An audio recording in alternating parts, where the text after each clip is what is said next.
쌀이 울타리에 와주셔서 고맙습니다.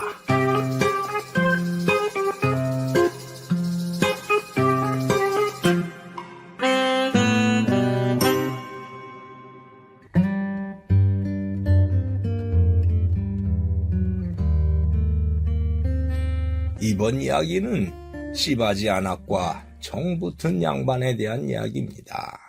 그럼 시작하겠습니다.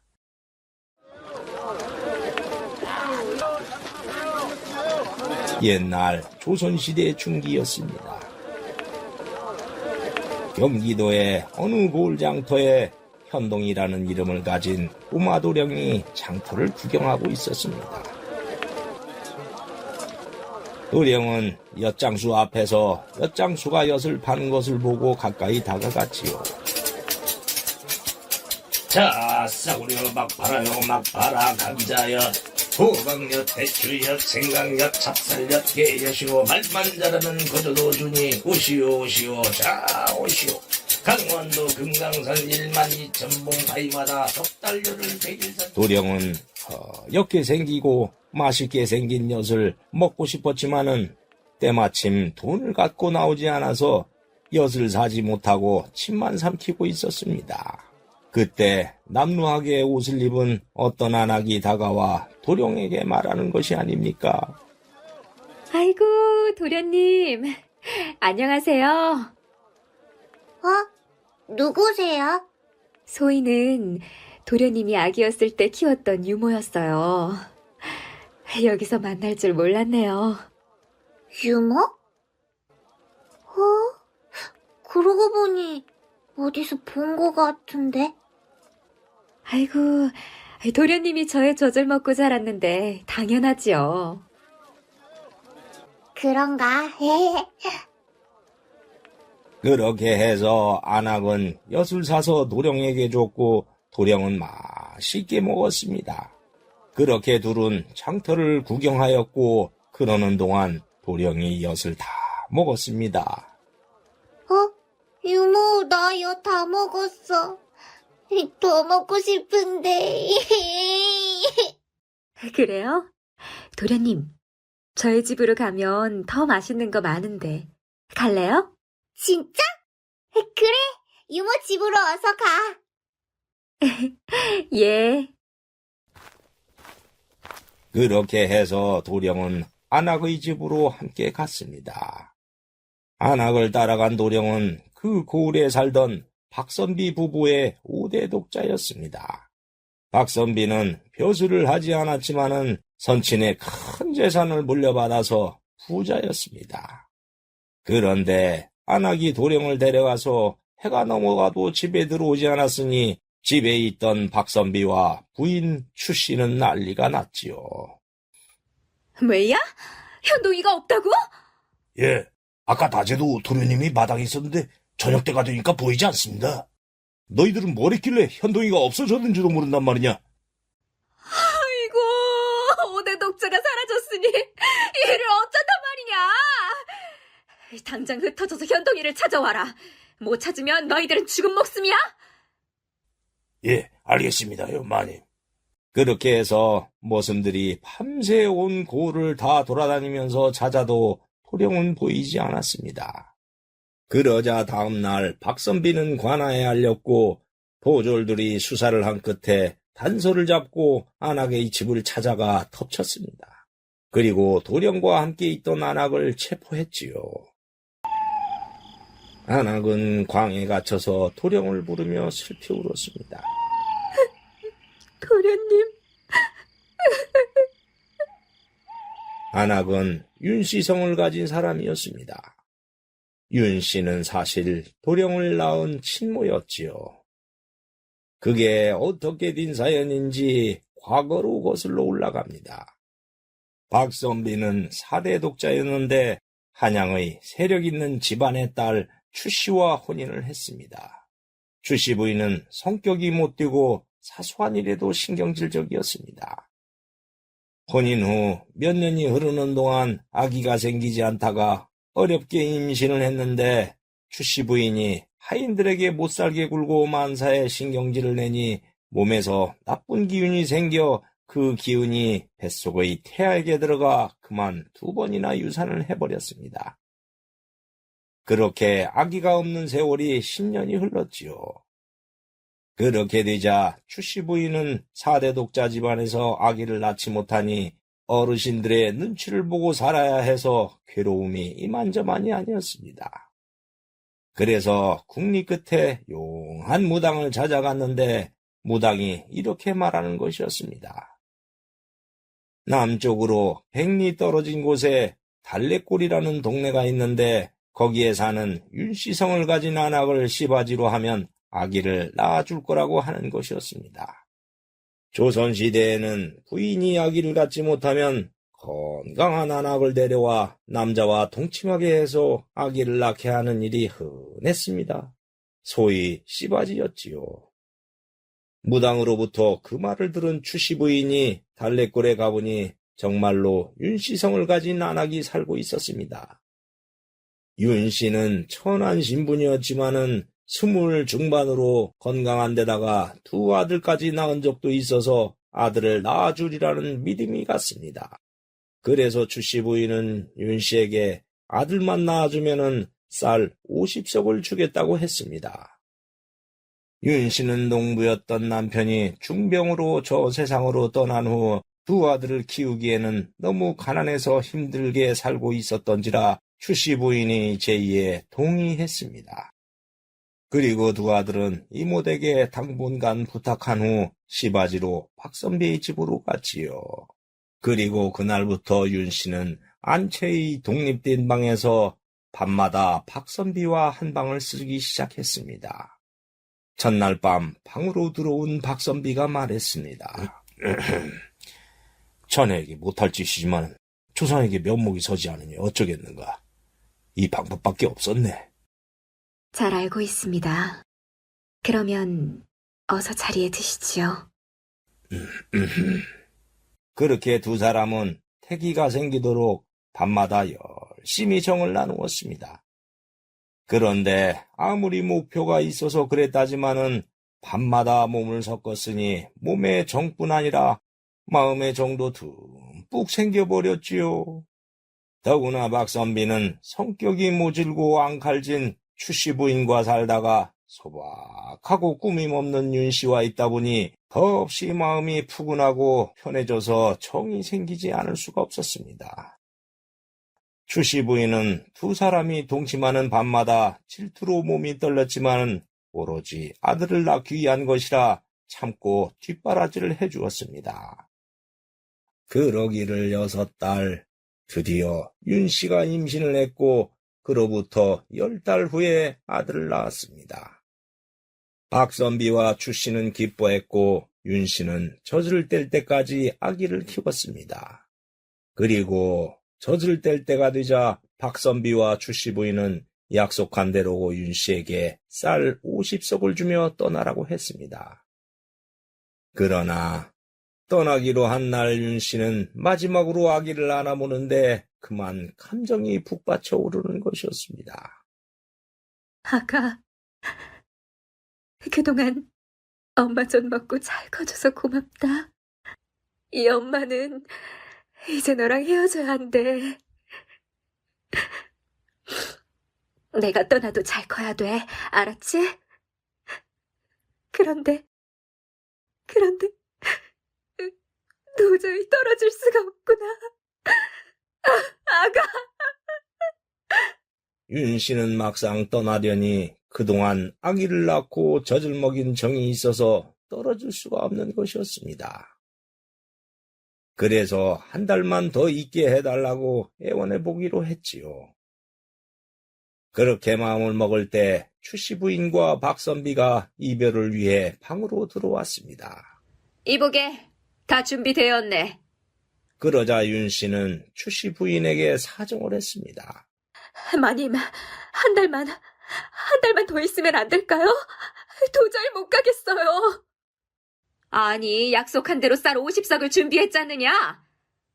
네가 지금 앙탈을 부리는 게냐? 마님, 저도 처음엔 그렇게 생각했습니다. 헌데 젖을 먹이며 안고 지내다 보니 정이 들어서 차마 그냥 헤어지지 못하겠습니다. 저도 이럴 줄 몰랐어요. 쌀도 필요 없습니다. 제발 한 달만 더 아기 옆에 있게 해주세요.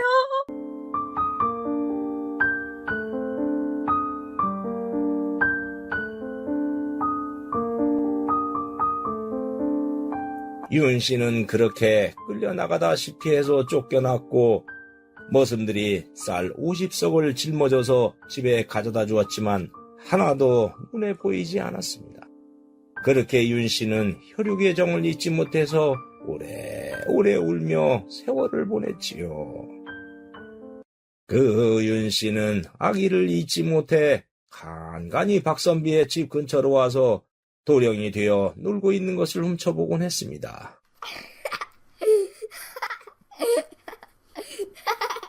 아가, 그러나 멀리서 보는 엄마의 심정은 더 타들어가는 듯 했지요.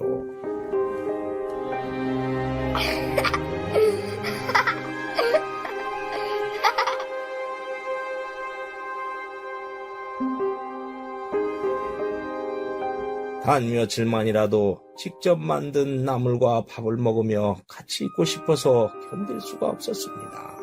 그래서 결국에는 장터에서 도령을 데려갔던 것이었습니다. 윤 씨가 갇혀있는 광에도 깊은 밤이 찾아왔습니다. 윤 씨는 이제 내일이 되면 관아로 끌려가 유기를 했다는 크나큰 죄로 감옥에 갇히게 되었으니 도령과 다시는 만나지 못할 절망감에 눈물이 더 흘러내리는 것이었습니다. 도련님, 이 어미는 이제 다시는 도련님을 못 봐요. 잘 사세요. 윤 씨는 도령과 헤어지는 마지막 인사를 하며 울었습니다. 그런데 그때 광에 조금 열린 문 틈으로 박선비의 얼굴이 나타났습니다. 이보게 날쌔. 나으리? 이 모든 게 자식을 얻으려는데 욕심에서 생긴 것이지. 그러니 자네 잘못은 없네. 날 탓해주게. 나으리! 내가 자물쇠를 열어줄 테니 이 밤을 타고 집에 가서 아이들을 데리고 멀리 도망가서 숨어서 살게. 뒤는 내가 다 책임지겠네. 예? 나으리, 고맙습니다.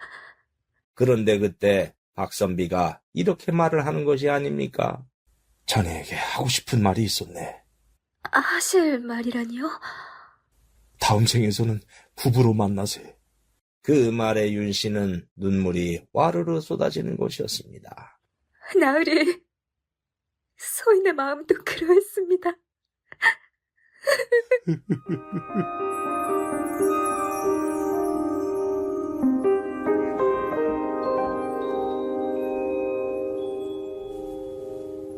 그렇게 두 사람은 문틈으로 보며 하염없이 눈물을 흘렸으니 잠자리의 정이 그렇게 애틋한 것이었나 봅니다. 그리고 박선비가 막 자물쇠를 열려고 하는데 그때 멀리서 찬모의 목소리가 다급하게 들려오는 것이 아닙니까? 마님! 큰일 났어요! 도련님이 혼수 상태예요! 뭐야? 그때 웬일인지 도령이 쓰러져서 혼수 상태가 되어 집안이 또 난리가 났습니다. 그래서 윤씨도 아이가 위독하다는 말을 듣고 몸이 굳어서 도망치지 못했지요. 다음 날 의원이 와서 도령의 진맥을 짚어보더니 고개를 흔드는 것이었습니다. 의원님, 상태가 어떻길래 고개를 흔드세요? 지금 이 아이는 무슨 충격을 받았는지 기력이 다 빠져나갔어요. 아주 백양이 무효입니다. 아휴, 예? 그럼 살 방법이 없다는 거예요? 아이고, 연동아. 얘는 5대 독자예요. 살려주세요. 한 가지 방법이 있습니다. 젖을 먹인 생모가 며칠 동안 안아주고 다독이면서 체온을 나눠주면 나을 수도 있습니다. 의원의 말을 들은 추 씨는 놀랐지만 그것이 살리는 길이라니 어쩔 수 없이 광에 갇혀있던 윤 씨를 불러서 안채방에 도령과 함께 있게 한 다음 체온을 나눠주게 했습니다. 생모가 기운을 내도록 보약을 지어드릴 테니 탕으로 달여서 잘 먹이십시오. 추 씨 부인은 어쩔 수 없이 윤 씨에게 탕약을 해서 먹게 했지요. 그리고 윤 씨는 핏줄을 나눈 자식이 혼수 상태이니 도령을 안아주고 쓰다듬어주며 모든 정성을 들였습니다. 그러자 그 정성을 하늘이 알았을까요? 며칠 뒤에 도령이 기운을 찾는 것이 아니겠습니까? 도련님, 기운 차렸군요. 난 개운해. 근데 유모가 왜 날 안고 있어? 아니에요. 도련님이 일어나서 다행이에요. 유모, 난 꼭 엄마에게 안긴 것 같았어. 난 유모가 맞을 때 꼭 엄마가 맞는 것 같았어. 그래서 몸에 힘이 없어졌어. 유모, 나 꼭 안아줘. 도련님. 도령도 본능적으로 비추를 느꼈는지 그렇게 말했고 그 말에 윤 씨는 또 눈물이 흘렀습니다. 그렇게 도령이 기력을 회복했는데 윤 씨가 기력을 아이에게 다 주어서 그랬는지 이번에는 윤 씨가 알아눕는 것이었습니다. 추 씨는 윤 씨를 내쫓아야 했지만 쓰러져 있으니 이러지도 저러지도 못했고 박선비는 윤 씨의 기운을 내게 하는 탕약을 먹이게 했습니다. 추 씨 부인은 아이가 기운을 찾고 일어나자 기쁘기는 했지만은 그동안의 느낌으로 박선비와 윤 씨가 사랑한다는 것을 알게 되었습니다. 그래서 추 씨 부인은 극단적인 생각을 했습니다. 윤 씨가 먹는 탕약에 극약을 넣어버린 것이었습니다. 그것도 모르고 누워있는 윤 씨는 이제 목숨을 잃을 수밖에 없는 운명 앞에 놓이게 되었습니다. 그런데 하늘이 운명을 뒤바꿔 놓기로 했을까요? 그때 추 씨 부인도 몸이 좋지 않아서 보약을 먹고 있었습니다. 다음 날 도령이 부엌 앞을 지나가다가 윤 씨와 추 씨가 먹는 2개의 약탕기가 식어가고 있는 것을 봤습니다. 이게 뭐지? 재밌게 생겼다. 도령은 2개의 약탕기를 들고 놀다가 그만 약탕기를 서로 바꿔놓고 가버렸습니다. 그것도 모르는 찬모는 윤 씨와 추 씨에게 약탕을 방에 넣어줬고 두 여자는 서로 바뀐 탕약을 먹어버렸죠. 그 결과 아니 부인, 이게 웬일이오? 당신이 숨을 거두다니. 추 씨 부인은 그만 저 세상으로 가고 말았습니다. 인과응보일까요? 남에게 나쁜 짓을 하는 사람은 반드시 그것을 되받는 것인가 봅니다. 추 씨의 장례식이 끝나고 윤 씨가 기력을 회복하자 박선비는 여러 생각이 들었습니다. 아이를 친자식처럼 보살필 사람이 있어야 하는데 그 사람은 윤 씨밖에 없으니 생각한 끝에 안채로 가서 윤 씨에게 말했습니다. 자네가 아니면 현동이를 친자식처럼 보살필 사람이 없네. 더구나 자네는 현동이의 친모 아닌가. 그래서 부탁인데 자네가 이 집에서 함께 살면서 현동이를 보살펴주면 어떻겠는가. 물론 두 아들도 데려와서 함께 살아도 괜찮네. 그 말을 들은 윤 씨는 이게 꿈인가 생시인가 싶었습니다. 나으리, 정말 그래도 되는지요? 그래도 되냐니 오히려 내가 부탁하고 싶었네. 나으리, 고맙습니다. 두 사람이 그러고 있는데 현도이가 문을 열고 들어오며 갸우뚱했습니다. 유모, 왜 울어? 도련님, 이제 다시는 헤어지지 않아도 돼서 기뻐서 그래요. 그래? 진짜? 야, 신난다! 유머, 다른 데로 가지 말고 나랑 살아. 알았지? 예, 도련님. 그렇게 해서 윤 씨는 두 아들을 박선비의 집으로 데려와 모두 함께 살았지요.